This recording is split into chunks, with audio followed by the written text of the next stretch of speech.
Most e-commerce brands are leaving thousands of dollars on the table every single day because they're pricing their products completely wrong. And I'm not talking about pricing too high or too low. I'm talking about brands that could literally double their conversion rates overnight by just changing how they present their prices. Here's the thing, everyone thinks they know psychological pricing. You've probably heard about the whole end your prices with 9 thing. Well, that's just scratching the surface, really. And in some cases, it's actually hurting your sales. I've been testing pricing strategies across dozens of e-commerce brands for the past few years, and some of the results have been absolutely mind-blowing. Like, we're talking about 40% increases in conversion rates just from changing how a price is displayed. Today, I'm ranking the most common e-commerce strategies from worst to best, showing you what actually works in 2025 and calling out the biggest misconceptions that are probably costing you money right now. If you're running an e-com brand or thinking about starting one, stick to the end because I'm leaving the best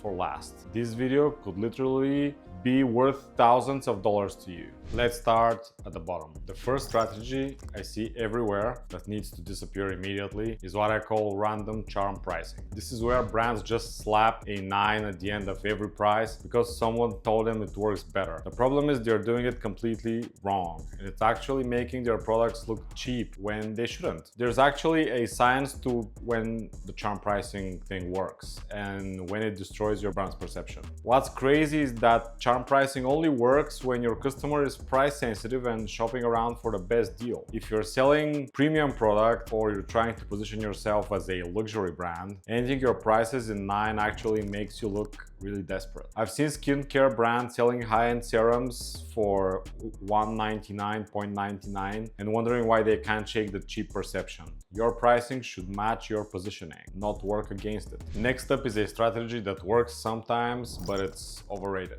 Bundle pricing is one of those strategies that sounds amazing in theory, but most brands completely mess up the execution. The issue isn't bundling itself.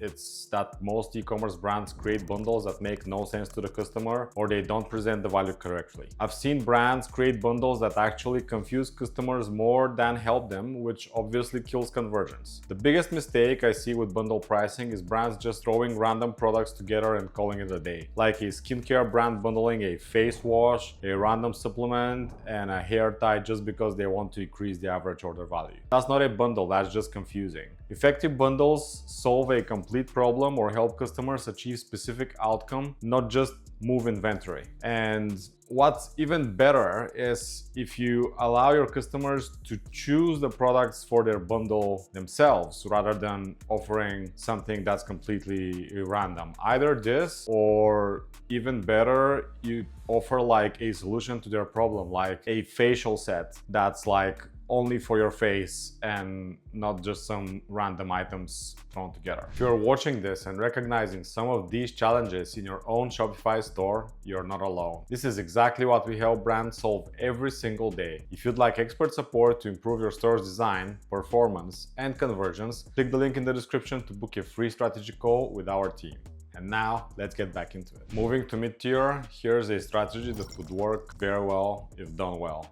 Anchoring is probably one of the most misunderstood pricing strategies out there. Everyone knows about it, but most people think it just means showing a higher price first. That's not how anchoring actually works in e-commerce. And when you understand the real psychology behind it, you can use it to make most any price feel reasonable. Real anchoring in e-commerce isn't just about showing a crossed out price. It's about setting a reference point that makes your actual price feel like a steal. This could be comparing your product to a more expensive alternative, showing the cost of not solving the problem, or even anchoring against time. The key with anchoring is that the comparison has to feel legitimate and relevant to your specific product category. Tiered pricing is another one that's incredibly powerful when done correctly, but most brands set up their tiers completely backwards. They focus on features instead of outcomes, which makes the decision harder for customers instead of easier. Good tiered pricing should make decision obvious by clearly showing which tier is right for which type of customer. Now we're getting to the good stuff.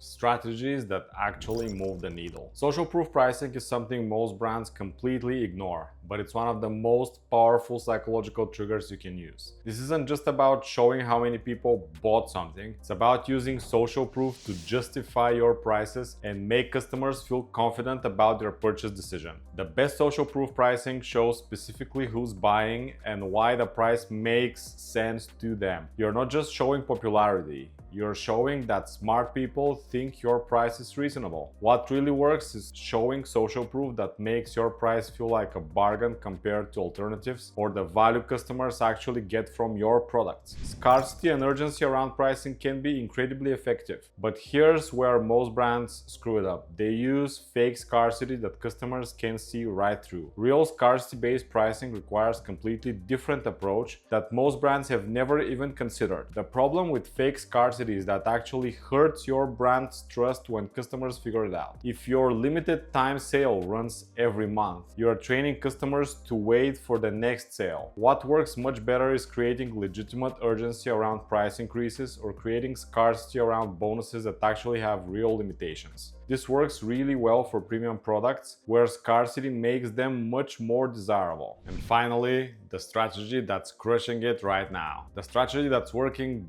better than anything else I've ever tested is what I call value stacking with transparent pricing. This is where you break down exactly what customers are getting for their money in a way that makes the price feel like a steal. But the key is in how you present the information and the psychology behind the order you reveal things. Most brands try to justify their prices by listing features, but customers don't buy features, they buy outcomes. When you flip this around and show the value in terms of what it actually means for the customer's life, the price becomes irrelevant because the value is so obvious. The magic happens when you assign dollar values to each outcome and stack them up, making any reasonable price feel like highway robbery in your favor. Look, pricing isn't just about numbers, it's about psychology. And if you're just copying what other brands are doing without understanding why they're doing it, you're probably leaving money on the table. The brands that are crushing it right now aren't using more complex pricing strategies than you. They're using the right strategies for their specific situation and customer base. If this video helped you see pricing differently, make sure you subscribe because I'm always breaking down what's actually working in e-com right now, not just what sounds good in theory. And if you want to dive deeper into any of these strategies, drop a comment below and let me know which one you want me to break down in detail. I'm always looking for video ideas from you guys. Thanks for watching and I'll see you in the next one.